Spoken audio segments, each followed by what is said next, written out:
السلام عليكم، كي دايرين؟ لاباس عليكم؟ مزيانين؟ نتمنى ان شاء الله تكونوا في صحه جيده يا ربي. مرحبا بكم عندي في قناه ام نورهان. عباشركم مبروكه ويدخل عليكم بالصحه والسلامه باش كتمناو ان شاء الله يا ربي. اليوم جيت نشارك معكم هذا الكورني هذا. بالنسبه للمقادير الاولى، المقطع راه مشى لي بصح انا كتبت لكم هنايا المقادير. في الاول كنديروا الفرينه والزبده، كنمزجوا مزيان الفرينه والزبده حتى كتدخل في بعضياتها. عاد كنوليو ودرت السكر كلاصي حتى هو والفاني والقبيصه ديال الملح. فاش كنمزجو مزيان هاد الخليط هذا، كنزيدو نجمعوهم بالماء وماء زهر. بالنسبه كنديروا نفس الكميه، بحال مثلا كاس ديال الماء وكاس ديال الماء زهر، وكنخلطوا بها هاد العجينه هذه، كنجمعوها مزيان. وملي كتجمعوا العجينه ما خصهاش تكون يعني خفيفه، خصها تكون شويه مزيانه باش من تكونوا تورقوها وتخدموها تجيكم مزيانه، ما تبقاش تقطع لكم. كتبقاو تزيدوا الماء غير بشويه بشويه حتى كتجمعوا العجينه. راه ما كتحتاج لا دليك لا والو، غير كتجمعوها مزيان.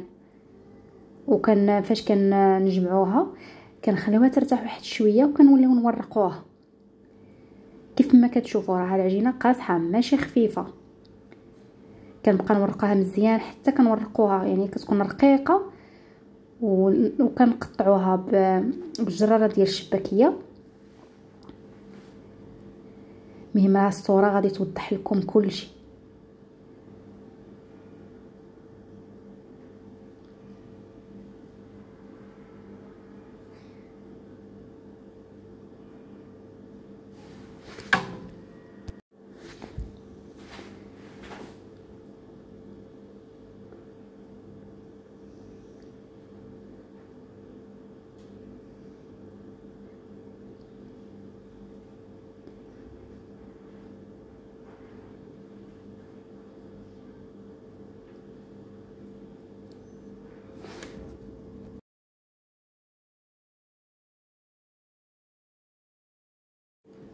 فاش ورقتها مزيان كنجيب الجراره كنقادد هاد الجناب مزيان، وعاد كنقطعها على شكل شرائط طوال.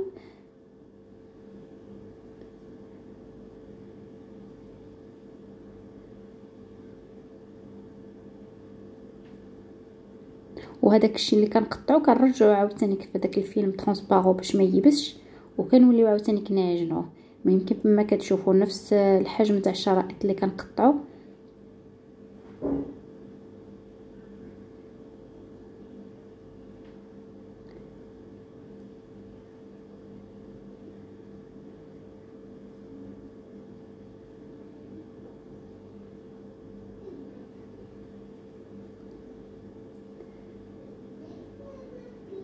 كنشدو هاد الشريط هذا تاع العجينه، وكنجيبوا الكورني كيف ما كتشوفوا. هاد هو الحجم ديال الكورني اللي عندي نتاع المول ديال الكورني. وكنبقى هكذا كنلوي وحده فوق من وحده، ما تخليوش الفراغات باش من يطيبوا ما يتهرسوا لكمش وما يتحلوش، لحقاش مع غادي عاد نحتاجو غادي نعمروهم. المهم كيف ما كتشوفوا عاوتاني كراني عاودت معكم هكا كتبقاو حتى كتساليو. وبالنسبه لليمون هادو نتاع الكورني ماشي ضروري يكون عندكم واحد الكميه كثيره، غير كتدخلوهم للفران كيشدوا راسهم كتحيدوهم، راهم دغيا كيديموليو من هاد العجينه من المول نتاع الكورني. تجبدوهم عاود كتخليوه يكمل الطياب بلا المول وتوليو تعمروا. انا راهم كانوا عندي غير 10 ودغيا ساليت بهم العجينه. ملي كتبقاو هنا في الجنب كتضغطوا مزيان باش ما يتحلوا لكمش. وكنبقى هكذا حتى كنكمل العجينه ديالنا. راني عاودت لكم عاوتاني واحد اخر باش كتبقى الفكره يعني واضحه.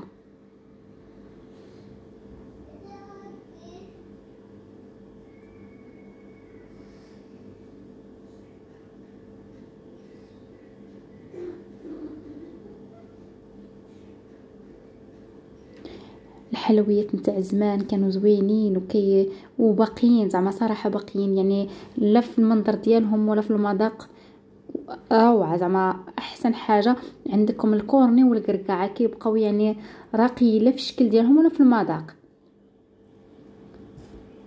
بالنسبه للفرن راني شعلته على كنت شعلته على 170 درجه حتى طاب. راكو شفتوا الشكل نتاع الطياب ديالو. انا بالنسبه للتزيين زينته بنستلي كراميل، واللوز قليته وطحنته وغادي نخلطه مع هاد نستلي كراميل، وغادي نبقى نعمر به الكورني.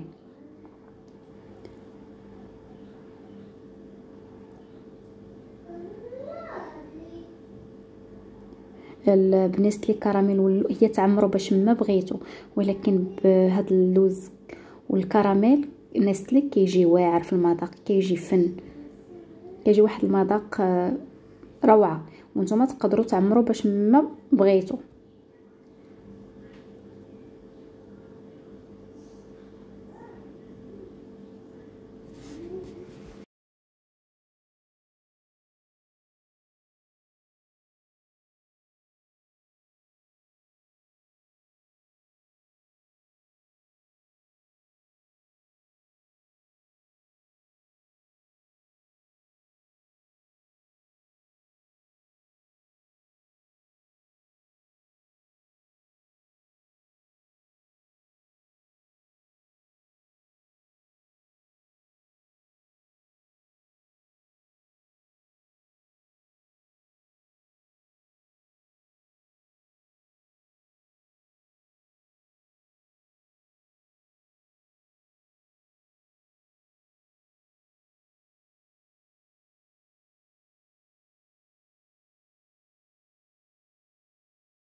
فاش ساليت التعمر كان دايره درت الشوكولا البيضه في باماغي، وكان نسد بها الفم ديالها بالشوكولا.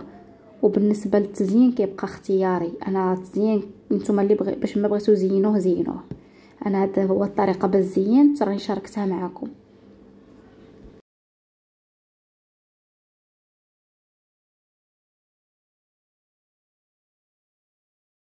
هذا هو الشكل نتاع الكورني اللي شاركت معكم. نتمنى ان شاء الله ينال الاعجاب ديالكم وتجربوه، وما تنساوش الاشتراك في القناه، والى اللقاء.